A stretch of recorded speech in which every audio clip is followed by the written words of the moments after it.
അസ്സലാമലൈക്കും ഗായ്സ്, നമ്മളെല്ലാരും ഇപ്പൊ ഒപ്പം ഉണ്ടായിരുന്നു ഒന്ന് പോവാണ്. അപ്പൊ ഓന്റെ വീട്ടിലേക്ക് നമ്മള് സർപ്രൈസ് ആയി കണ്ടിട്ട് ചെല്ലണേ. ഓൻക്ക് ഓൾറെഡി അറിയാം നമ്മള് വരുന്നുള്ളതൊക്കെ.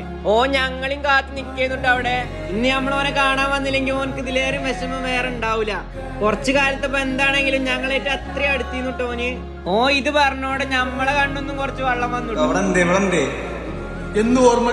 അങ്ങനെ ഞങ്ങൾ ഓന്റെ ഒക്കെ പാക്കാക്കി കഴിഞ്ഞുട്ടോ. ഞാൻ പിന്നെ ഓനെ കൂടുതൽ വിഷമിപ്പിച്ചന്നില്ല. ഓന് പിന്നെ പിടിച്ചിക്കാൻ കഴിഞ്ഞില്ല കേട്ടോ. ഓൻ കരഞ്ഞുട്ടോ അവിടെ. ഓൻ പോണീന്റെ വക എല്ലാവർക്കും ഫുഡൊക്കെ ഉണ്ട് ഓൻ പറയണേ. നമുക്ക് ഇതിനോട് വലിയ താല്പര്യമൊന്നുമില്ല. എന്റെ സങ്കടം പിന്നെ ഞാൻ ഓനെ കാട്ടില്ല കേട്ടോ. ഫുഡ് കിട്ടിയപ്പോ എന്തായാലും ഓന്റെ സങ്കടം തീർന്നിക്കണ്. ഞങ്ങൾ രണ്ടാളും ഇരിക്കാത്തോണ്ട് ഒപ്പിരുന്ന കേട്ടോ. ഓന് പിന്നെ ഫുഡ് കണ്ട എല്ലാ സങ്കടവും പോകും. അങ്ങനെ ചെറുക്കൻ ഇറങ്ങാൻ നേരത്തെ ഒന്ന് നിസ്കരിച്ചു കേട്ടോ. പിന്നെ ഞങ്ങളെല്ലാരും പാടി ഒരു ദുആ ചൊല്ലിക്കാണ്ട് ഇറങ്ങിട്ടോ അവിടുന്ന്. നമ്മളെ ചങ്ക് ഇജാസ് പോവാണ്.